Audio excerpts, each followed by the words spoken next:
SPJ. Okay. I think we are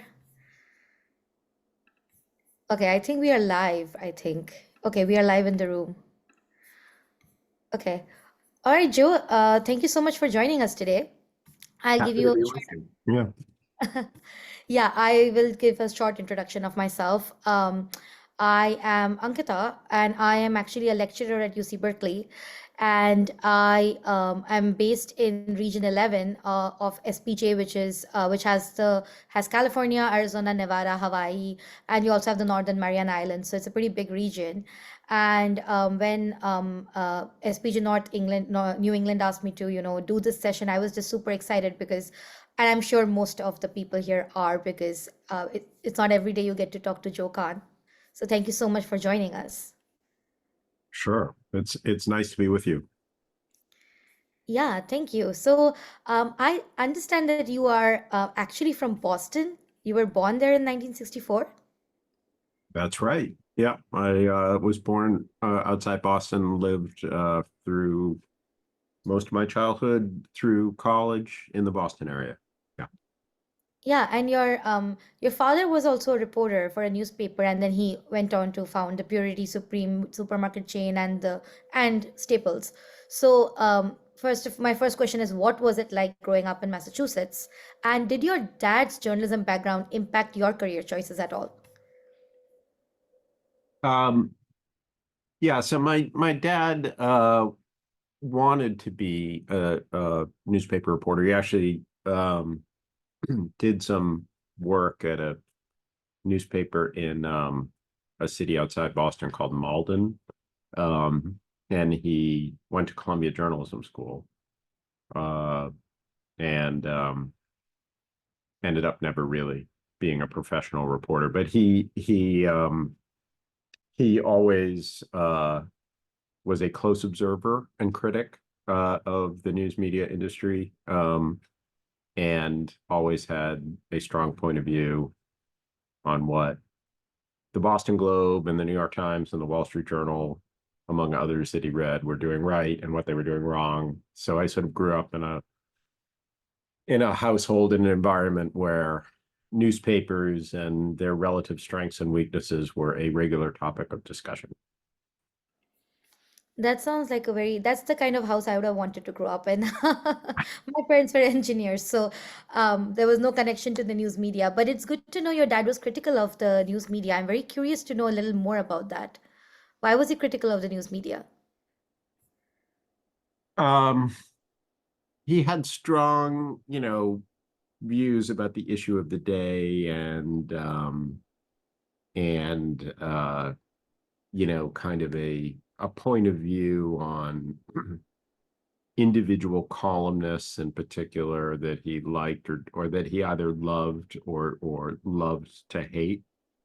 So he had individuals who he would follow pretty obsessively in terms of their take on this, their take on that. There they go again. This is, um their weakness. Or on the flip side, some columnist that he followed who was always right about everything. It's like this, so he just had this, the way people today might follow an influencer on TikTok or Instagram with a sense of like real attachment or passion for the person. He kind of did that with name personalities in newspaper columns. So, through that, you kind of heard a lot. And sort of, as a kid, I didn't have the same level of reaction or fixation on individual names, but um, he was in the habit of always challenging us to, like, you defend what this person is saying, you tell me why they said that, and kind of like you're always informally in a debate, trying to um he would be the straw man a little bit in that. So anyway, it was that kind of thing. It was just a newspaper household.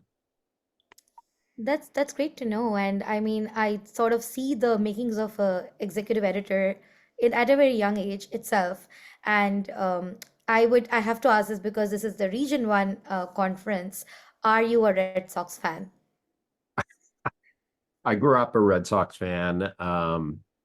If I had to pick a baseball team that I'm following, it would be the Red Sox. But to be honest, I don't really follow it closely now. But I've never been able to convert myself into a New York sports fan in any area. Um, not in baseball, not in football, not in basketball, to the extent I, you know, get excited about a team, it tends to be a Boston team. So I was a big Celtics fan when I was a kid, and somehow my kids, despite never living or growing up in the Boston area, have decided that the Celtics and the Patriots are their teams. So not I didn't steer them that way. They just kind of did it on their own. I do still have family who live in the Boston area, so we visit sometimes, and they maybe picked it up that way. But the short answer is yes. The longer answer is not very actively. Yeah, I mean, I actually like the Celtics, but I'm in the Bay Area, so I don't ever say it out loud. But it's good to know your kids are in the same boat as me. Yeah. So, I would like to sort of take our conversation towards your work because I'm sure everybody here wants to know more about you. And I'm sure a lot of them do know that you were a star reporter for the Harvard Crimson, and your beat was covering the university leadership, and you did that so well that Harvard's president barred university officials from speaking to the paper. Is this true? Yes, it is true that the my beat was covering the then Harvard president and his administration, and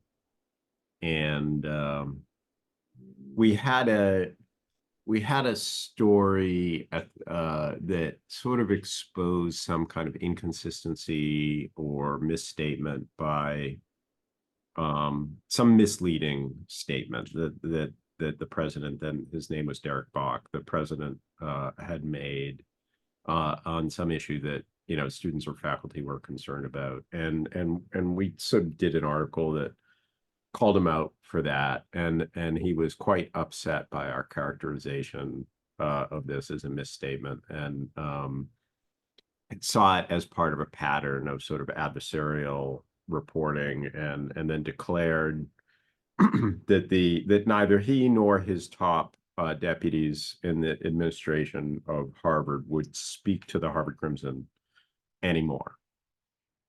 So they had a blanket ban on responding to us, and if you're a newspaper covering, it's like suddenly whatever, the White House or whatever blocks you from all access.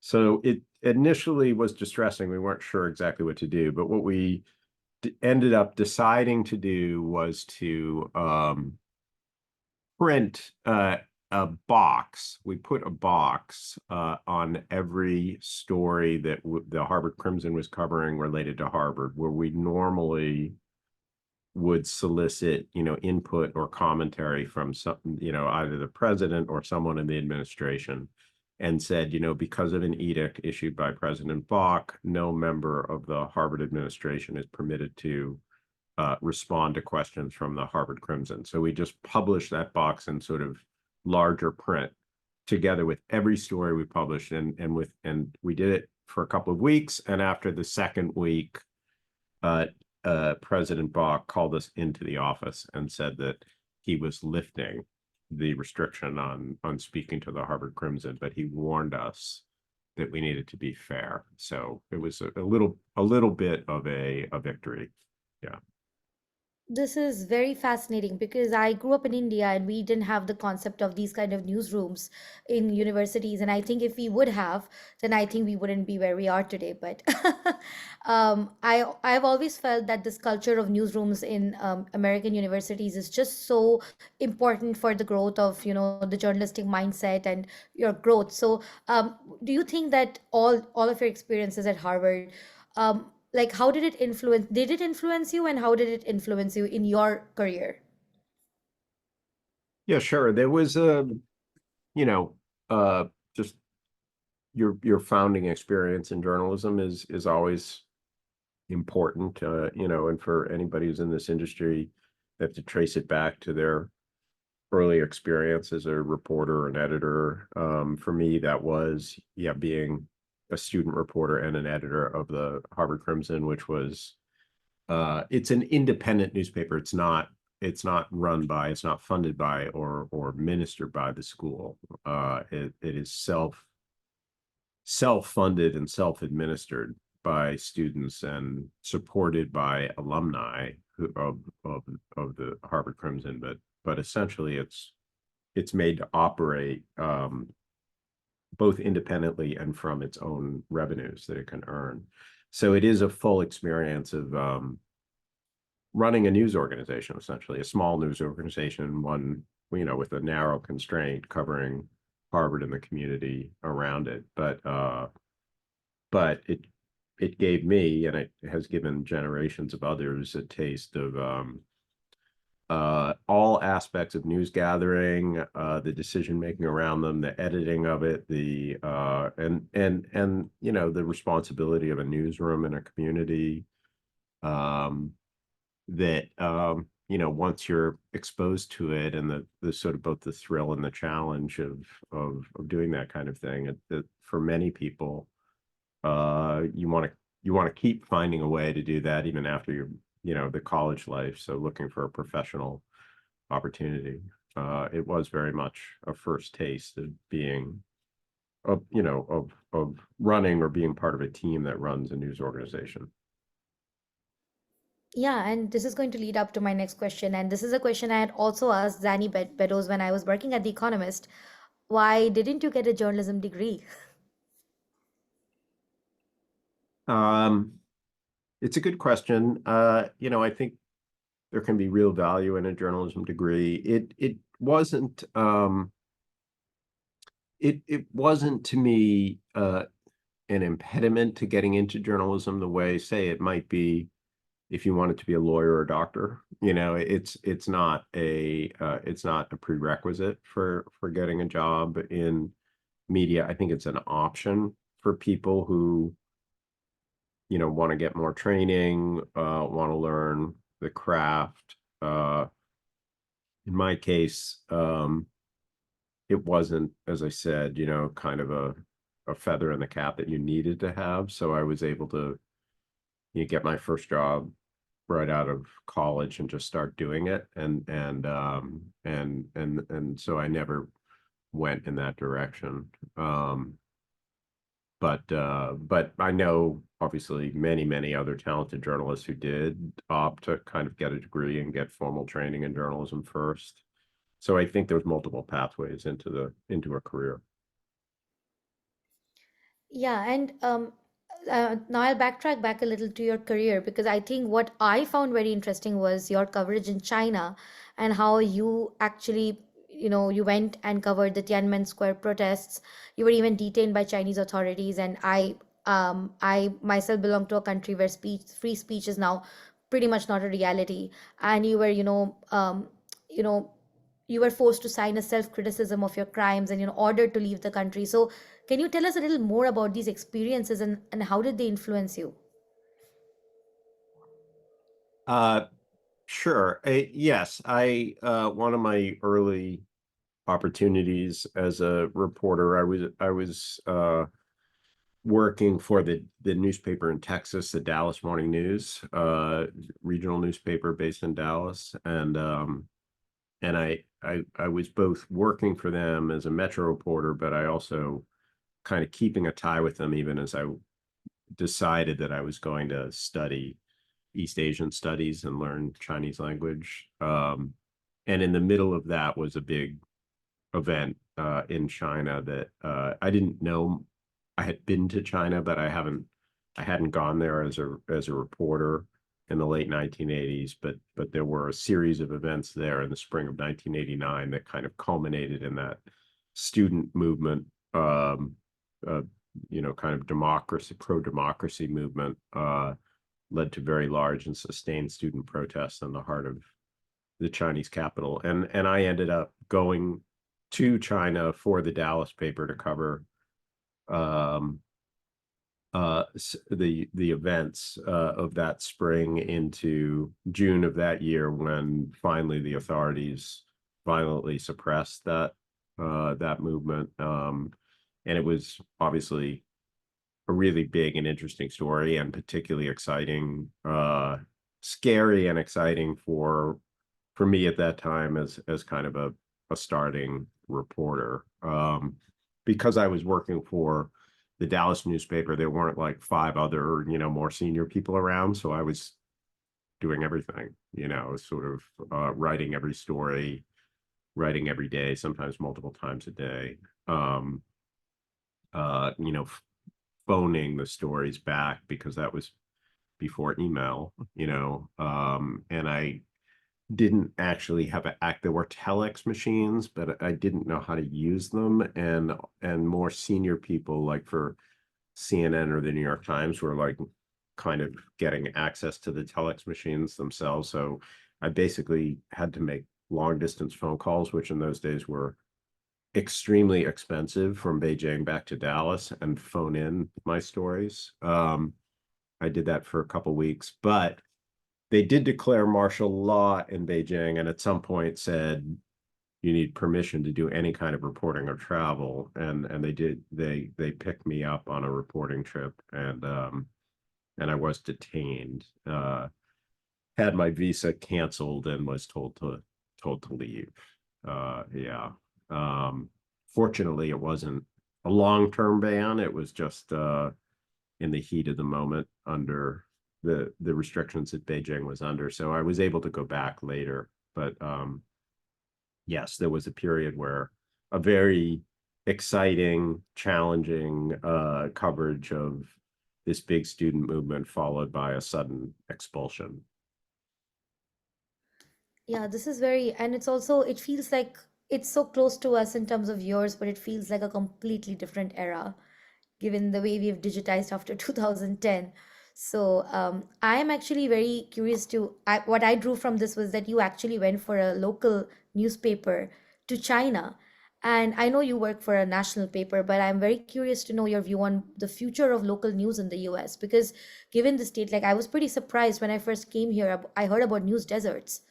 And I was very surprised to hear that there are no newspapers serving a lot of counties. And given the fact that you were working for a local paper that sent you to China and it had the resources that it did, what is your view on the future of local news in this country? Yeah, it's certainly a big and really important question. And there, I would say overall that there are some really strong headwinds for at least the traditional local and regional news media that um, that often built profitable and ambitious businesses uh, in the newspaper age.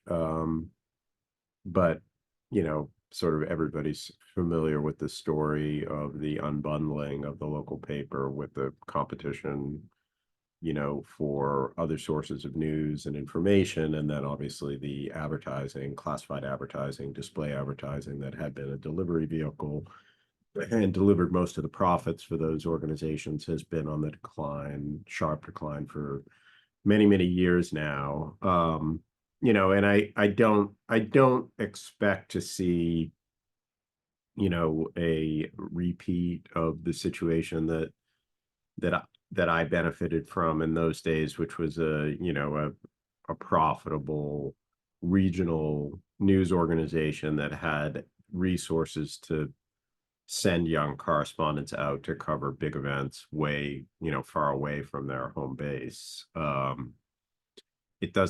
doesn't seem to me to be a likely uh, future for local or regional media. I do think that there are some good examples going on of traditional media companies that have reinvented themselves and reinvigorated their local coverage. There's still an appetite for good quality news and information about local affairs and regional affairs. and then I think that there are some promising new models that are forming, some of them nonprofit, some of them more newsletter based, that are beginning to address the need that local consumers have for really good quality, unbiased, timely information about what's happening in their communities. So, I mean, there are some bright spots, but you're certainly right that the overall picture is it has been one of sharp decline for the traditional players in that space. And we actually have a question from the audience just drawing upon this conversation. And the question is, under what circumstances do you believe large media organizations like the Times have a responsibility to credit smaller media organizations when they initially hear about stories from them? Uh, we have fairly strong code about and we ought to be generous in crediting local media when or any kind of topical or specialty media when a story that we're doing is derivative of something that they've been doing. It's the right thing to do. It's the fair thing to do. And for, an audience that is interested in the subject and may want to go deeper, it's also an audience service to provide links, to other reporting, maybe previous reporting that will allow, people to go deeper on a subject to get a fuller understanding. So I personally am encourage, reporters to err on the side of crediting and acknowledging, um, other inputs to their, to their journalism that came from elsewhere.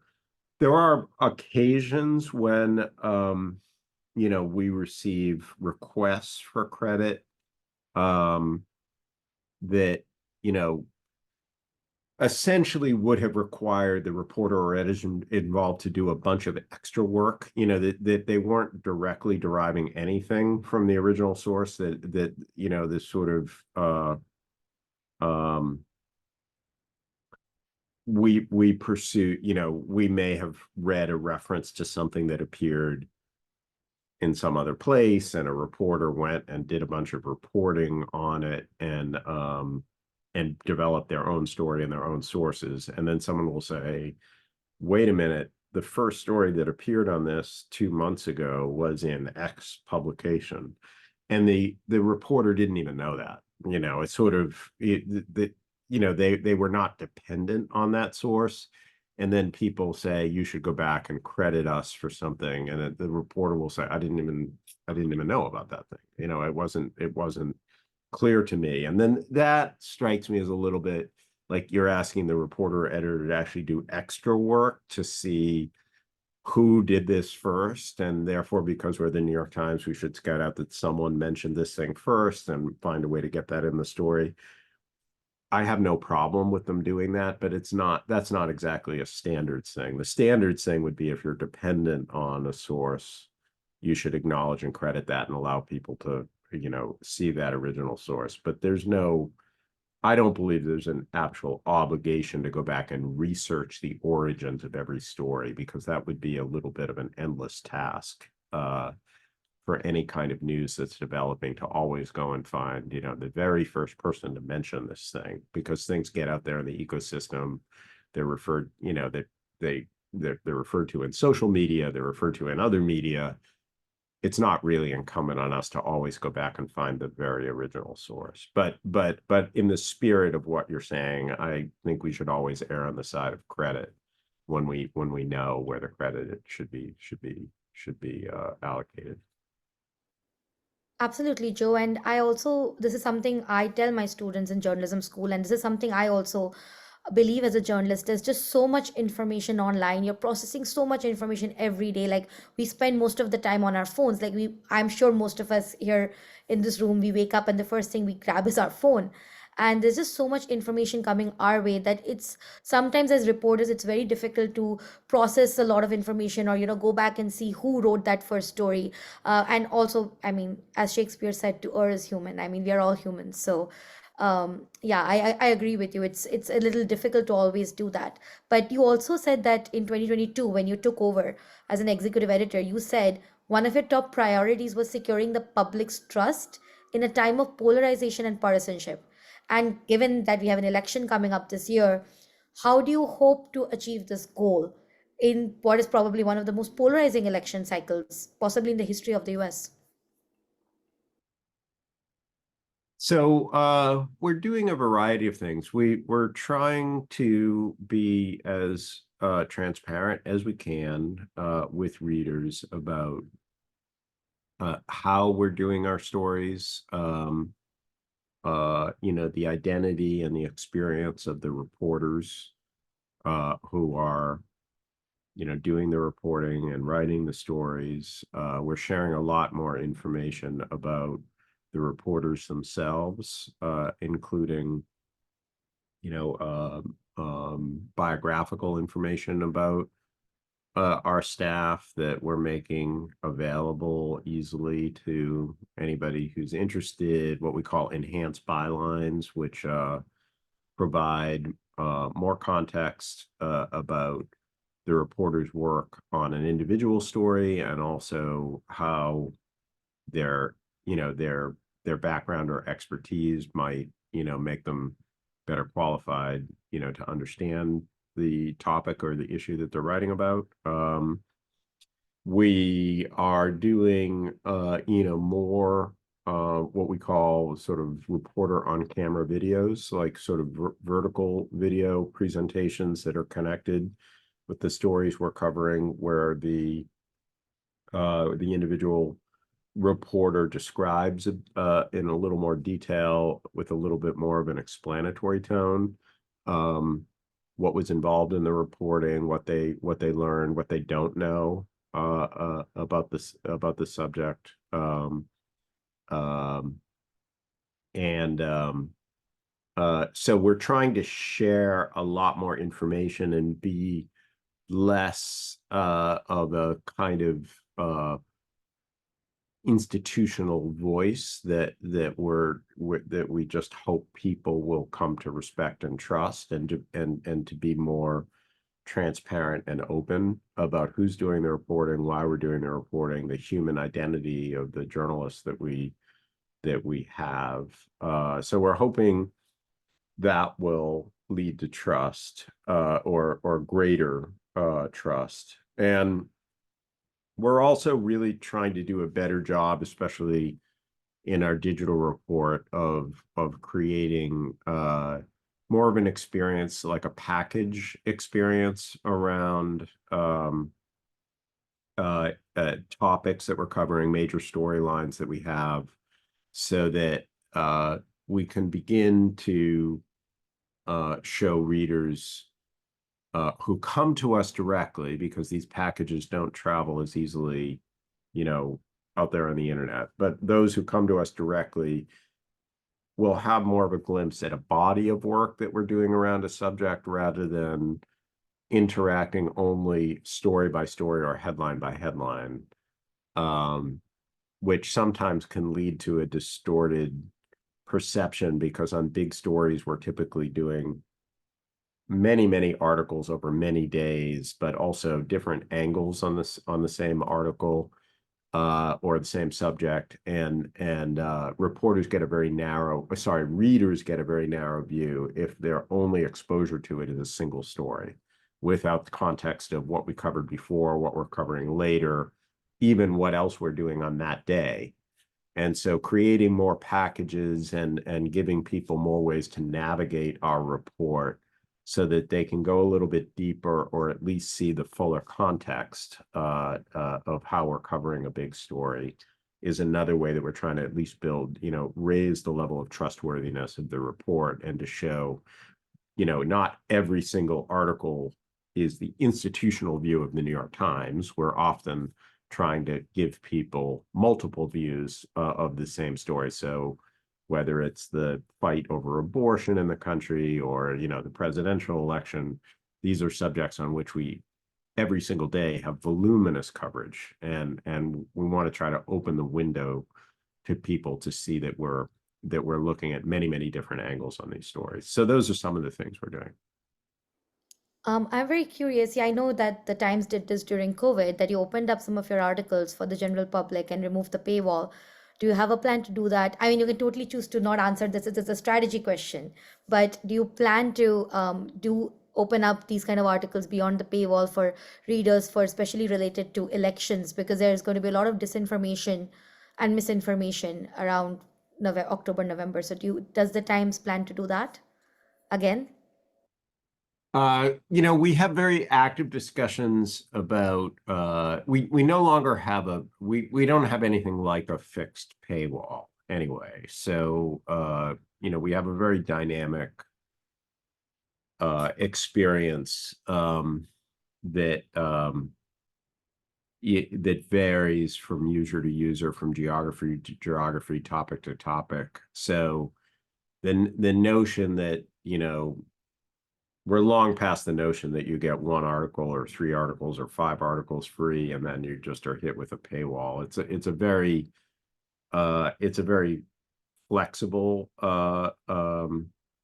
system now, which partly accounts for wanting to give people a fuller experience of the Times before they're asked to support the journalism by becoming a subscriber, but also does give us the flexibility in certain moments to for editorial reasons to pull back a little bit where we feel like a certain subject is important enough that we want to kind of allow more people to have access to that without necessarily encountering any kind of friction in the experience. So we don't really come out with like a blueprint for exactly how we're going to do that in the election, but very typically, for example, our election results pages are very widely available to people so that they can see the real-time data experience of election results without in that moment needing to decide whether or not to subscribe. And there may well be a variety of other examples, including some the considerations that you're talking about, where we do this, where we move that dial a little bit to make sure more and more people have access. Yeah, that's really interesting. And we also have another question from the audience, and this is actually related to social media. So the question is, when you see parodies or critiques of the Times by Twitter accounts, now X accounts, like the New York Times Pitchbot, do you smile or grimace? And are critiques ever helpful to you? Uh, Well, I mean, I don't really worry about parodies as long as people are being transparent that it's a parody. I worry a little bit about the increasing sophistication of fake versions of the New York Times, or people mimicking, trying to use the New York Times authority to put out really inaccurate information. That would alarm me. That we want to try to help people spot and expose and stop from happening. The actual parodies, people making fun of us, intentionally, that's been happening for a long time, and I don't worry too much about it, and sometimes they're funny. So it sort of depends on the intent. If the intent is to fool people, that would be concerning. If the intent is to make people laugh, that seems fine to me. There's also another question about safety of journalists. So the question is, with concerns about safety, why is the Times doing profiles about jurors? Is it safe to be doing that? We have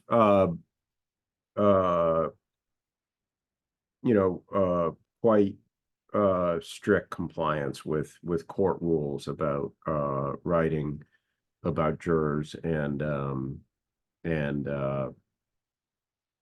so I'm not sure exactly what you mean. You mean talking to jurors after a trial? If it's after a trial and after the jury has made a decision, and we want to try to get a deeper sense of the jury's deliberations or why they made a certain choice, we will the jurors are not then anonymous. If they volunteer information, we often will report on jury deliberations. When a trial is underway and jury selection is underway, and the judge asks for anonymity of the jurors, we would not break that anonymity and try to expose the identity of the jurors. So, I mean, maybe the question is it safe for jurors to be approached by the news media even after a trial, because they may still be exposed to uh, some degree of risk? I think we'd have to be really conscious and intentional about that. I do think there are probably some very, very high profile trials that are sensitive politically, where the jurors' exposure to risk is not limited to the period of the trial itself, that may actually carry over into later years, or into the aftermath of the trial. So we should be thoughtful about that. I think for most trials, that's not really the case. And there is still, I think, a compelling news interest in how the jury reached the decision. So we'd still want to try to reach jurors afterward and see if they will talk and discuss what happened. Yeah, that's really interesting. And now I will move the conversation a little to international news, because you reported yourself in China, and I'm sure several other countries. And what I really like about the Times is that you actually have a good network of reporters across the world. You have bureaus in a lot of countries, which is quite uncommon to see with a lot of national big newspapers and magazines. So I wanted to understand, what's your strategy for international coverage? Like, how do you involve the local populace more so that they read the Times? Because as far as when I was, say, in India, my understanding of the Times was as a paper that's only read by people, who belong to a certain social strata, because the pricing was really high for us. So how are you like trying to become more accessible to people across geographies, and get people to really see the Times as an international paper of repute and not a US paper? Well, we're not really seeking to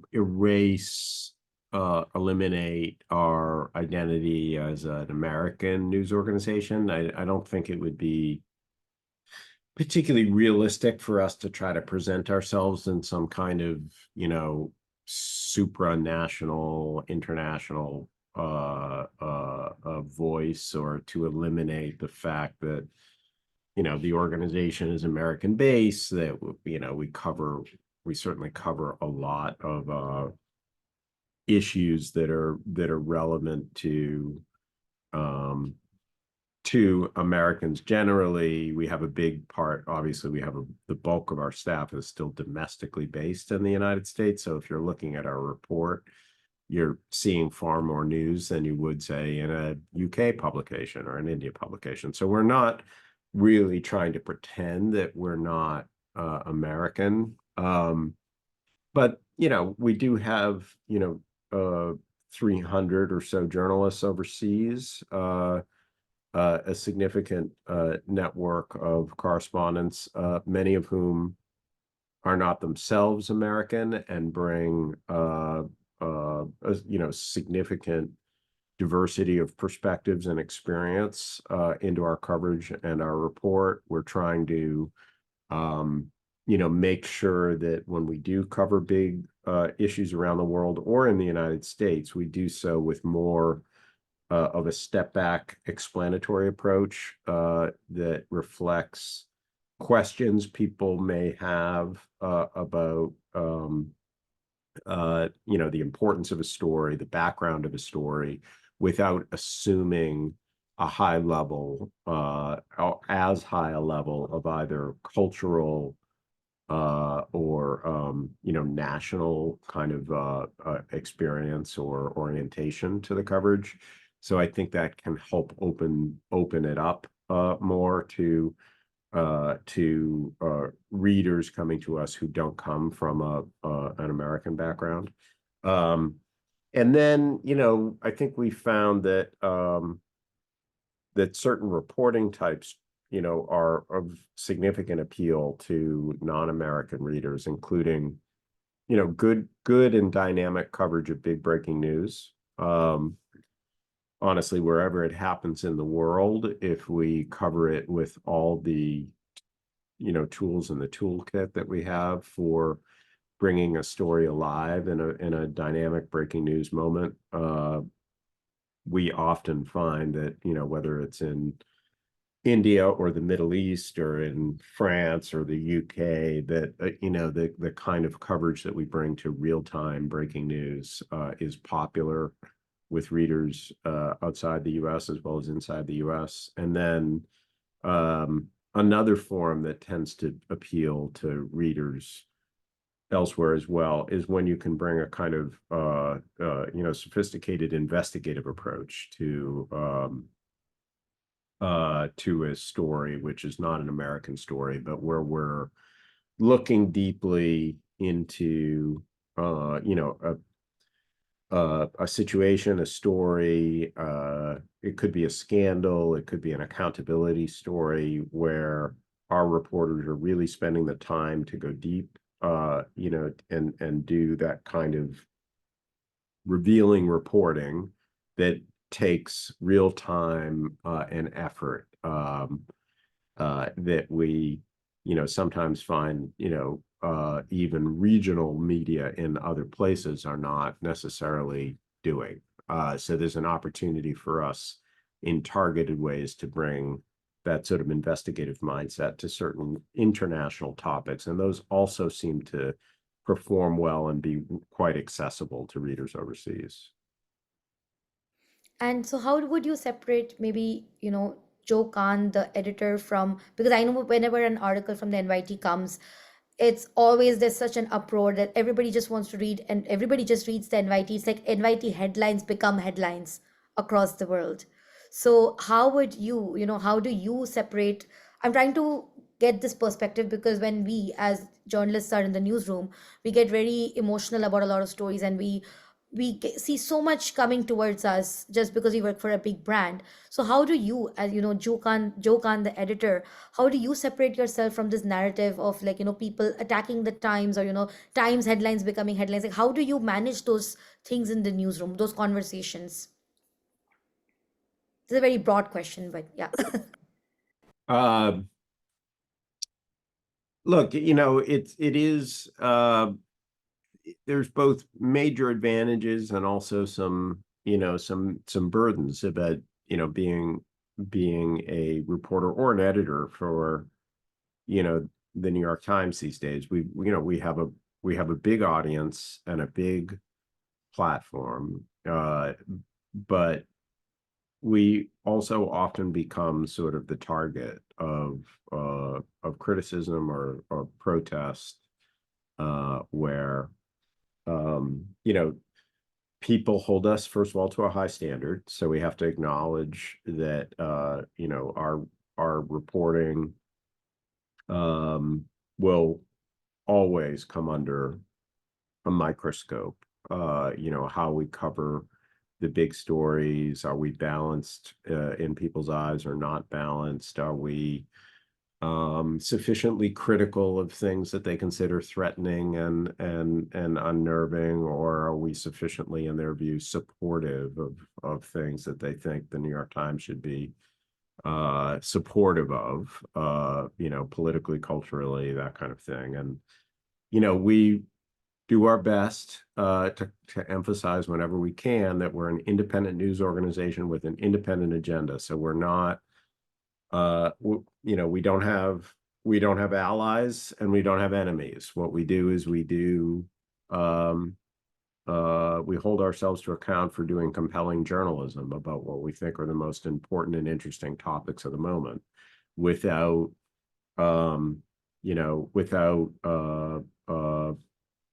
our traditional model is without fear or favor, right? In other words, we won't be dissuaded from covering something because it's daunting or challenging, but we also are not there as a partisan in a fight that's out there. Our duty and our obligation is to provide good, well-rounded, interesting, and engaging journalism to allow our readers or viewers or news consumers, to make good and intelligent decisions for themselves. And that often isn't a satisfying answer to people, because they want to either hold the New York Times up for scrutiny and criticism, or because they really want to know that a big news organization is on their side, is doing their bidding out there. But I think when we continuously invest in that independent mission and in enhancing, the value and the well-roundedness of our report, over time, that improves our authority and credibility to more and more people. They know that they can come to us for a resource, not because we're a partisan, but because we are looking for a fuller version that is above the fray. What I tell our own reporters and editors is it can sometimes be challenging. It can feel like we're getting a lot of incoming, kind of criticism or scrutiny on any particular issue. But we have institutionally, we have your backs. We will support what you're doing, protect people physically, but also emotionally in those moments. And we will do our best to communicate with readers that we think that our best value to them is to continuously invest in being that kind of a credible, independent news organization. That, sometimes we will do journalism that they don't like, but we will always do journalism that we think is important and relevant to the broadest possible audience. Absolutely. And I would have loved to end the conversation at this, because this is probably the best answer we have gotten today. And I'm sure everybody has enjoyed this conversation, but we have a lot of students and recent graduates here at the conference, and I'm sure they're all very interested to know what opportunities are available for them at the Times. So our hiring, is is sort of limited and targeted. We do have, for recent college graduates, we have a very popular program called our fellowship program, which selects a few dozen young, talented, aspiring journalists every year, for a one-year program that both gives people training, but also puts them to work, essentially, in assignments on a variety of coverage areas and desks in our newsroom. That program has proven to be really, really popular. It's somewhat oversubscribed. We often get, thousands of applications for only, a few dozen positions each year. But it is a big commitment by us, and one that I hope even we could, potentially expand in the future. So that is one pathway in. We've also invested in my predecessor, executive editor, runs a program called Local Investigative Fellowships that gives locally based reporters around the United States an opportunity to undertake a project that we help edit and steer while they continue to live in their communities. So this is a way of supporting the local journalistic infrastructure using some resources and also the platform of the New York Times to highlight the work that they're doing. So that program, I think the latest group is about a dozen investigative fellows from Maine to Hawaii and lots of places in between who are given a renewable kind of contract to pursue some project reporting locally. And then we hire for specific needs and positions from people who are early, mid, and even late stage in their careers. If they have a particular beat expertise or they've developed, an expertise as an editor or as a producer, digital producer, audio producer, we hire designers, we hire coders. We recently built up a team of people doing meteorology, storm tracking and other experiences around that. We do a lot of data reporting. We do a lot of animation. We've hired people for our visual investigations team, which is sort of forensic video that involves data analysis. We're looking for people whose skills, help us incorporate elements of AI into our storytelling, which so familiarity with some of the tools that AI has to offer. So there's a bunch of different pathways to come in. Most of the ones that I'm describing, which are not fellowship programs, are for very specific positions that we need, as opposed to just an open-ended, kind of hiring program. So, if we're building up a team of people, as I said, around meteorology and data, we're looking for people with that skill set. If we're trying to expand our visual investigations effort, which we did recently, we ended up hiring some people in London who had those skills. So those are more targeted. We do post all of our job openings in the newsroom, on our website. So, there are opportunities for people to submit applications for specific needs that we have. And, most of our positions, almost all of our positions will at least be open to people outside the organization who are applying to them. And some ultimately we go to people who are inside the organization, but we often look for opportunities to look for talent outside as well. I'm curious, just because you mentioned AI, how are you parsing through resumes and cover letters that may have been written on ChatGPT? What guardrails do you have? It's a good question. The culture and careers team that we have has some procedures in place for sort of looking at some of that. It's we very rarely will hire somebody based on exclusively on a resume. So resume is necessary, but it's not sufficient to get our attention. Obviously people in journalism have a track record often of having done journalistic work, and that should be publicly available to us. It's published work or it's available work. So we're usually looking at that. Nobody gets hired without multiple interviews here. So, we're also often subjecting people to, to a variety of, kind of personal interactions, to kind of learn more about them and see whether or not they'd be a good fit. So, a fake resume wouldn't be a good thing, but we're not hiring people based on a resume. Yeah, I think that's given a lot of us clarity, because given the state of the market today, it's good to know that the NYT prefers cover letters. Yeah, a cover letter would be more interesting. Story ideas that people have, that show their creativity as a journalist, a published track record and portfolio that, we could look at, read, check out on our own. Those are all in some ways more important than just a resume. a resume is good. You want to know somebody's background, but it wouldn't be, yeah, we're not having AI machines look for AI process resumes and then just hiring people and hoping that works out.